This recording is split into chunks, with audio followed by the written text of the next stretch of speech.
Okay, let's do this.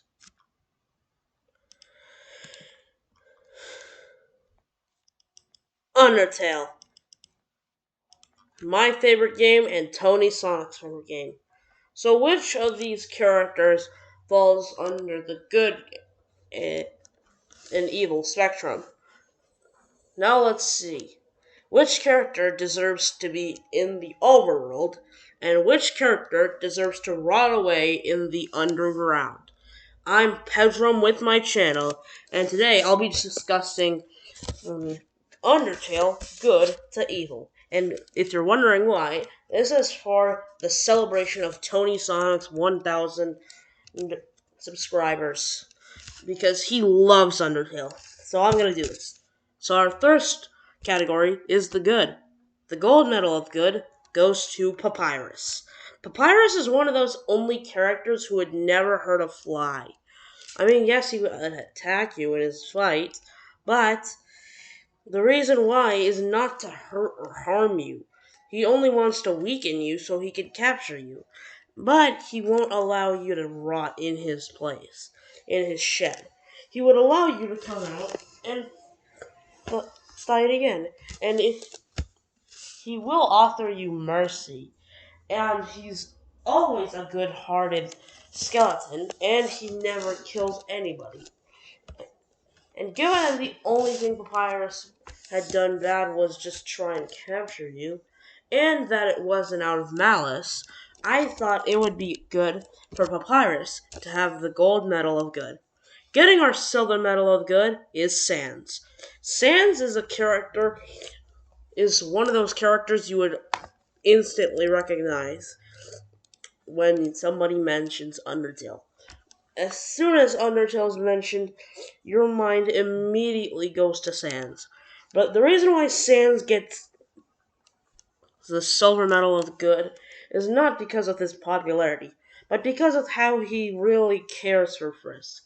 Because although he hates making promises, he made a promise to Toriel to keep you safe.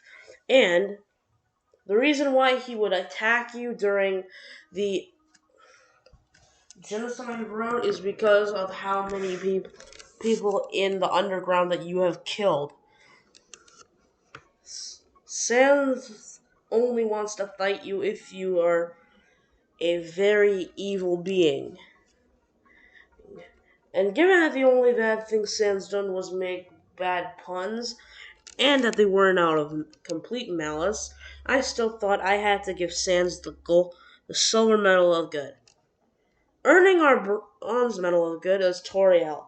While Toriel is a very loving monster to sets out to protect those she loves. And it really pains her to see you go, but she puts all her pain, sadness, and fears aside just to let you be happy. And then once you, once you're at the final boss, as soon as Asgore almost tries to fight you in the pacifist route, Toriel would stop him and protect you from Asgore's fire. And the reason why she gets bronze instead of silver or even gold for that matter is because she isn't seen for majority of the game until the very end. Taking fourth place is Azrael. What puts Azrael this high is for the love and care he has for his parents and his sibling Chara. The reason why Azrael isn't in the neutral or bad tier is because of how he helped get all the monsters out of the underground and helped take Chara to their flowers in the overworld. And despite all the all the humans attacking him,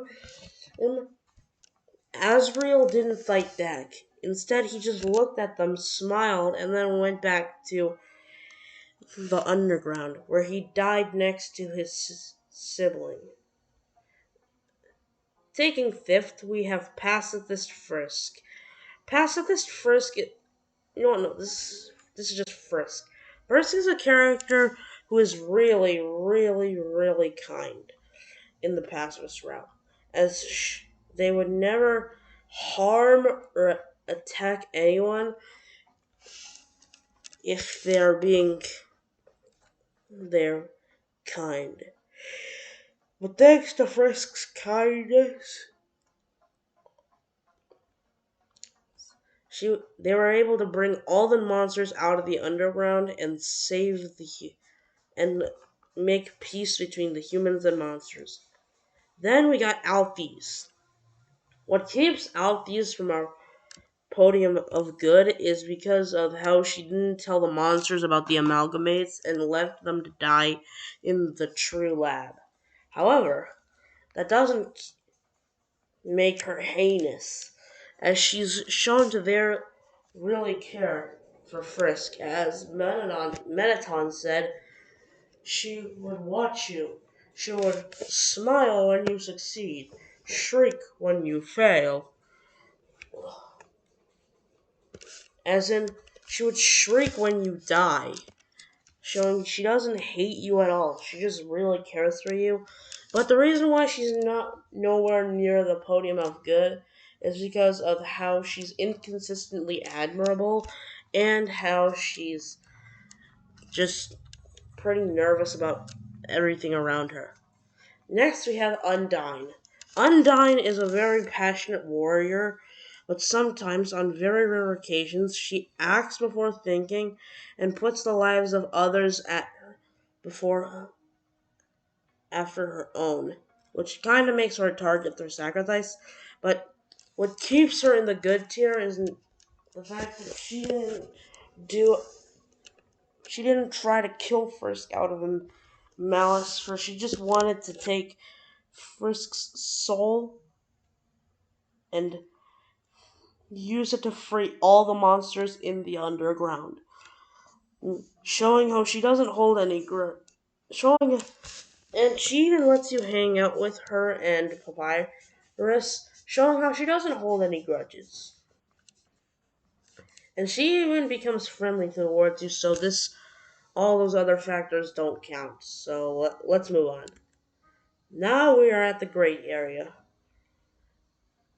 Flowey is one of the neutral characters. For in the genocide route, he doesn't try hurting you in any way, but in the neutral and pacifist route, he tries to kill you on several occasions, with him trying to kill you at the start and when he becomes a terrifying Omega Flowey.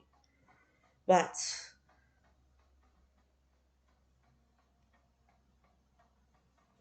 there's a character who's more heinous than him, and that is Asgore. Asgore is a character who killed 6 humans just his because his son died. And while I have to give him a bit of credit for that, I'm really mad because I'm really unhappy because the people he killed were actually kids, and then making him a child murderer.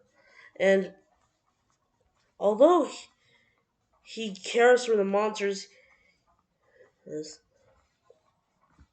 he doesn't try lots of good remedies.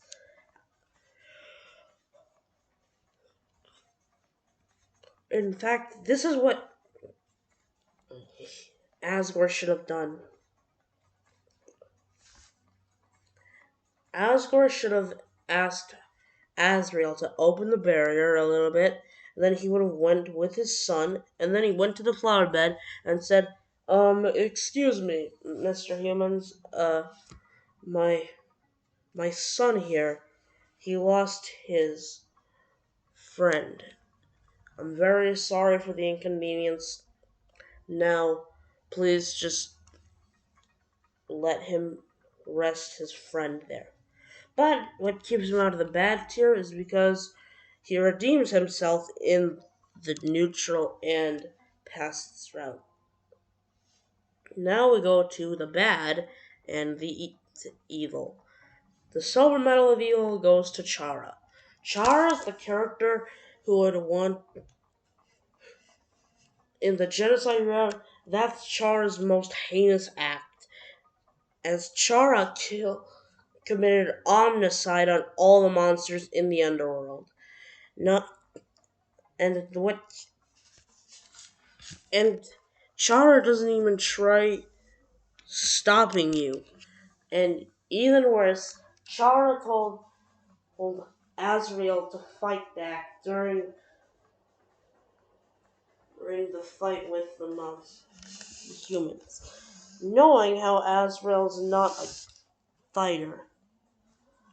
And now, what puts Chara at the what puts Chara at silver and not the most evil is because of how Chara really does care for Azrael and how they redeem themselves in the pacifist and neutral route. Getting our gold medal of good are the humans. The humans get the gold medal of good because they killed monsters for something that wasn't even their fault. All they did, they were able to absorb the souls of dead humans, and they were able to become very powerful. And they thought because of that, which first off, it wasn't even their fault for that, and then they banished the remaining monsters to the underground and sealed it so that they couldn't escape. That is sickening and wrong. And then when Azrael comes out of the underground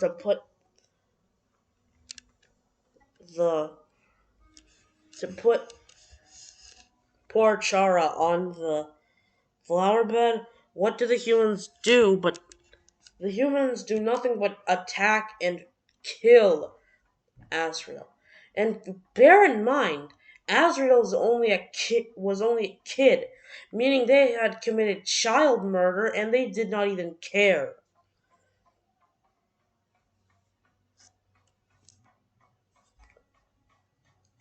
Showing how and they didn't even let Azrael explain anything. And bear in mind that Chara is still next to Azrael, and their spirit was next to Azrael, and Chara was possibly horrified. And what's worse is that the humans never get any punishment for their cruel actions. So that's why I had to give them the gold medals of evil. But what do you think? Who is the most evil and who is the most good in Undertale? I'm Petrum, and I'll see you next time. Here we go!